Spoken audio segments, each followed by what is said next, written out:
Rey is my hero. She has been ever since Episode 7 first came out. Even before Episode 7 came out, I knew that she was going to be a very special character. I had gotten posters for her in advance because I knew she was going to be my favorite character. Then, the day came, the premiere of Star Wars Episode 7. I saw the movie. There was a whole line outside of the theater.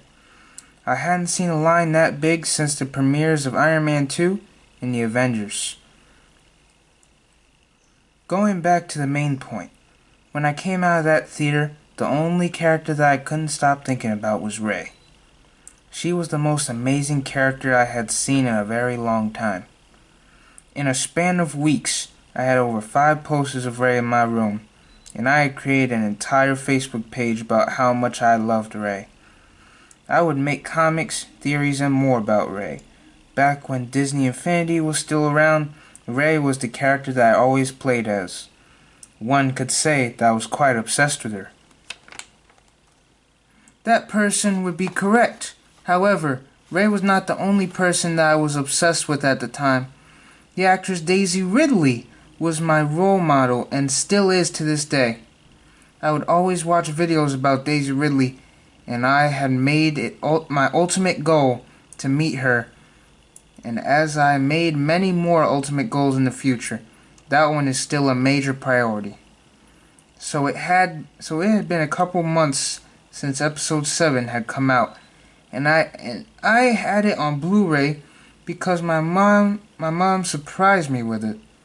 As the months went by, there were many more characters that I had grown attached to. These characters being Jyn Erso, Sabine Wren, Padme Amidala, Princess Leia Organa, and more.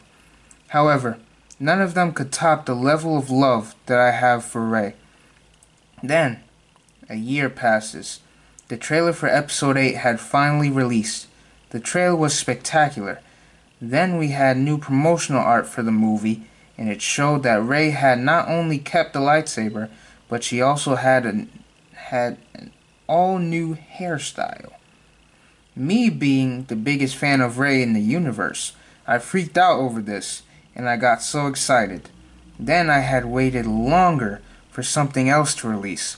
Then we go to yesterday night, when the new trailer comes out. The first minute was great. I really flipped out when I saw Rey doing ninja moves with the lightsaber. She was so strong, she made the ground crack.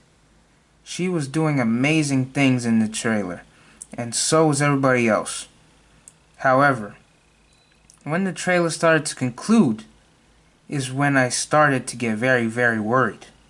At the end, not only does Snoke cause Rey to violently shake in midair, which I would say is the most disturbing part in the trailer, but the last scene in the trailer, where Rey says that she needs to find someone to show her place in all this, it reveals, and I use in quotation marks because they use tricky editing for that, but it is revealed that she is talking to Kylo Ren. Then he holds his hand out. I do have to give Lucasfilm and Disney props for misleading us, but I am still very worried for Rey in this movie. However, after reading that, I have said here, and whatever happens to her, I will be rooting for her every step of the way, because Rey is more than just a character to me.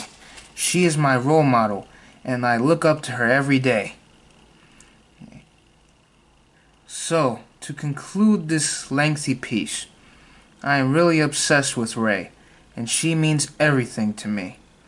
So whenever Rey or Daisy Ridley is in a movie, I will be there, seeing as though I am the biggest fan of Rey in the entire universe.